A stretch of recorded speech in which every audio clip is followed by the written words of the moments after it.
Ndagusuhuje kandi ndakuramukije aho uherereye hose, amahoro n'imigisha Imana itanga bibane nawe.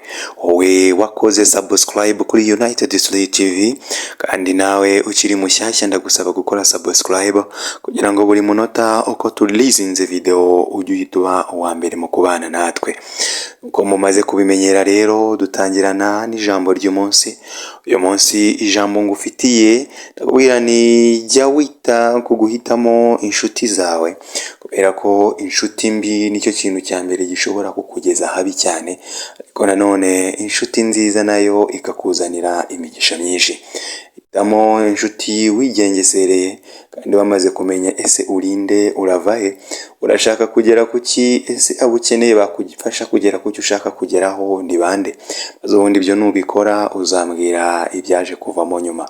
Twagiye rero uyu munsi tariki 20 ukwezi kwa karindwi k'umwaka wa 2024, twagarukanye na segma yacu iryohera benshi.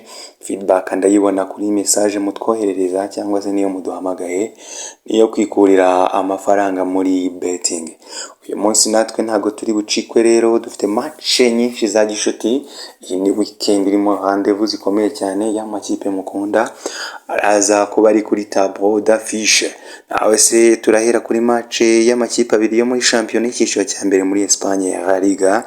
Ni ikipe ya Deportivo Alaves ibuze kubikina n'ikipe ya Real Sociedad.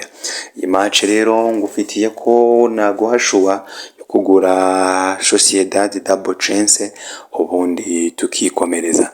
Nawe se dufite ikipe yitwa Napoli iribuze gukina n'ikipe yitwa Mantova. Ndaza kugusaba win ya Napoli maze ubundi dukomeze. Ikipe ya Manchester United yakina n'ikipe ya Rangers Football Club. Hanyuma ndaza kugusaba kugura ibitego bibiri bya Manchester United at any cost igombi bibone. Aza kugusaba kandi kwikomereza ikipe yitwa Villarreal ibuze kubihanganye n'ikipe ya Leicester City. Leicester City rero ndagusaba kuza kugura over ya 1.5 goals muri uyu mukino. Hanyuma ikipe yitwa Queen's Park Rangers cyangwa se KPR iraza gukina na Tottenham Hotspur. Ndaza kugusaba kugura win ya Tottenham maze tugakomeza. Ikipe yitwa FC Spartak Trnava irakina n'ikipe ya Aston Villa. Ndaza kugusaba n'ubundi kungurira double chance ya Aston Villa. Hanyuma Shakhtar Donetsk iraza kubihanganya n'ikipe yitwa Ipswich Town. Ikipe zombi ndaza kugusaba kuzingurira yese maze ubundi ubuzima bugakomeza. Valence yo mu cyiciro cya mbere mu gihugu cy'Ubudage irakina na Al Nassr yo mu cyiciro cya mbere mu gihugu cya Saudi Arabia. Iyi match ndaza kugura over ya 2.5 goals kabisa.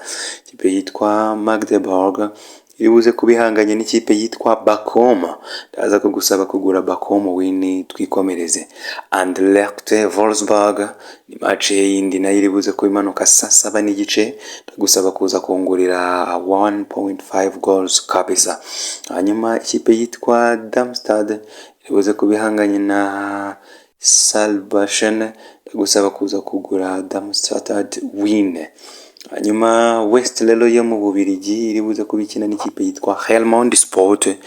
Ikipe zombi ndaza kugusaba ko wangurira over ya 1.5 goals kabisa. Mezami shwadil twari tubafitiye n'uyu munsi ni izo ngizo, uretse ko tubafitiye n'indi shwadil nahita nka tip of the day. Bifoke mbahe na booking code. Ikipe yitwa Victoria Cologne irakina na FC Cologne. Ndagusaba win ya FC Cologne.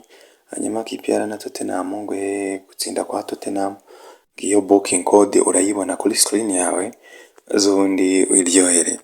Hanyuma rero abashaka kuza muri groupe za VIP, abashaka kutuvugisha ku zindi services zose mwakenera hano, duhamagare cyangwa twandikire kuri iyo nimero.